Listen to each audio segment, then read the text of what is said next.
Tänään testataan oma tietoa siinä oppi.fi tasosta. Tämä oli Helsingistä Tampelelta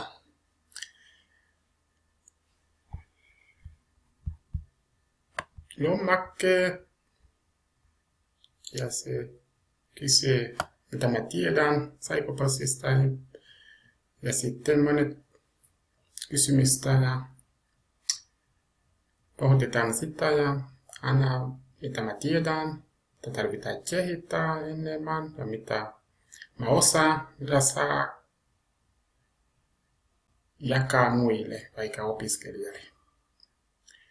Psykoposti ja viestintä, ne on tuttu juttu, vanha tuttu juttu minulle ja osaan käytä ne hyvin. Jo paikalla mä käytän ne joka päivä. Saa ohjata oma opiskelijakin sinne. Ja kalenterikin, eli kaikki sähköiset toimintaympäristö, ne ovat tuttu minulle. Tietoturva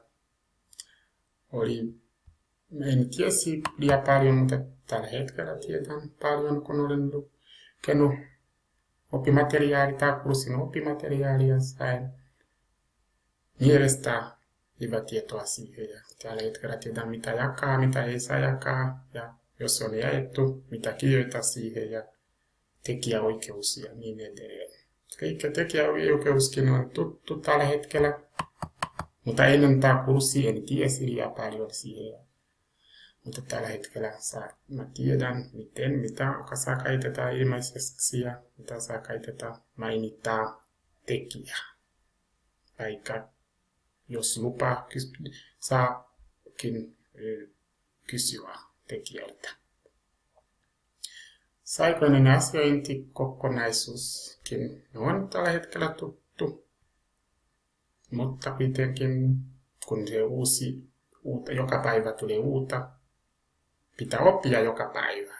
Nettijuttu on päivitetty joka päivä ja hyvä opettaja mielestä pitää oppia lisää siihen. Sosiaalimediakin on tuttu minulle ja opiskelijalle, mutta hyvä opettaja, ohjaaja pitää ohjata oma opiskelija, miten ne toimii ja mikä saa jakaa, mikä ei saa jakaa ja niin edelleen. Tällä hetkellä minulla on taitoa kehittää hyvin sosiaalimediaa ja ohjata oma ryhmä, vaikka opiskelijaryhmä siihen. Aikoinen oppimateriaali tuttu, jo paikalla olen käyttämässä niitä joka päivä. Osaa käyttää joka päivä. Osaa ohjata opiskelijaa ja mä jakan oppimateriaali opiskelijalle helposti, kun osaan hyvin. Verkko-oppimisympäristö tuttu, mutta kuitenkin liian paljon työpaikalla meillä on käytämässä liian paljon, runsaasti paljon verkkoympäristöä. Jokainen opettaja on omaa, matematiikka-opettajilla on omaa, kemia-opettaja ja niin edelleen. Mutta kuitenkin koulu on firma ja muu Google for Education käytävissä. Oppimisperia juttu, ne on uutta juttu minulle, mutta kuitenkin pitää kehittää lisää näitä, kun ne ovat tuttu juttu. Jonkun verran olen saanut tietoa sinne Joensuusta, että siellä on perustettu jonkinlainen oppimateriaali, sinne pelioppimateriaali.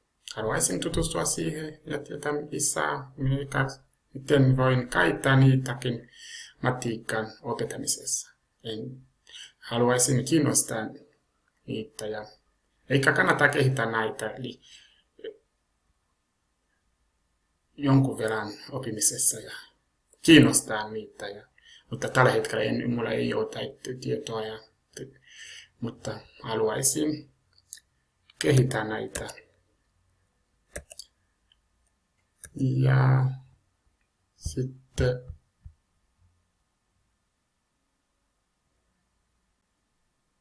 laitteet. Esitystekniikkaa käytössä. Ne ei liian paljon, mutta työpaikalla olin käyttämässä niitä. Osaan käytä jonkun verran. Ei hyvin, mutta kannattaa oppia joka päivä. Nämä laitteet, miten on käytetty. Mutta tästä kurssista olen saanut jonkun runsaasti materiaalia, miten sitten yhdistää, miten käyttää kameraa hyvin, vaikka kaikki laitteita ja saa kuvioita ja ääni yhdistää ja niin edelleen. Ne pikkuhiljaa tulee. Sähköiset kirja- ja e-lukulaitteet. Ne on sähköiset kirja, ne on tuttu juttu minulle käytämässä. Olemme jo joka päivä. Meillä on sähköiset kirjoja työpaikalla. Ja videolaitteet ja oma opetusalasovellukset.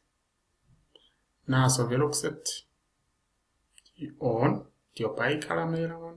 Olin käytämässä jonkun verran.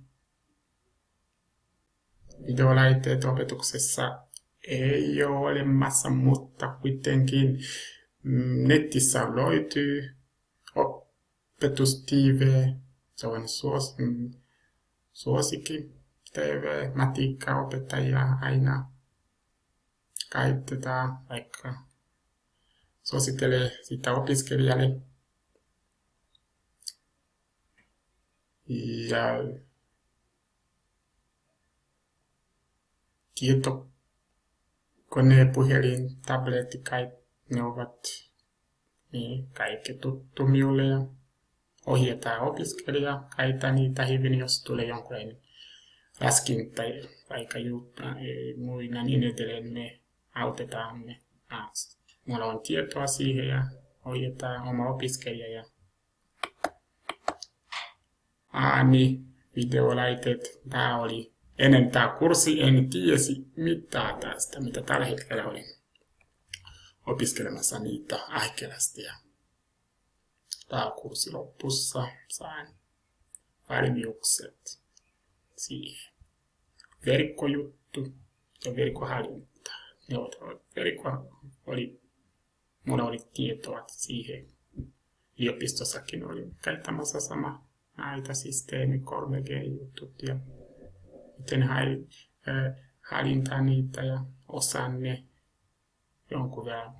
Lisäksi mulla oli tehnyt yliopistossa jonkunlaista kuvatekniikkaa, mutta tekniikkaa ei ole ollut. Miten ottaa kuva pikselijutut ja miten sitten kuvaa tehdä laatu, mutta tekniikasta ei ole ollut sama kuin tämä kurssin sisällä. Mutta edestä tämä kurssin jälkeen sain valmiuksia siihen ja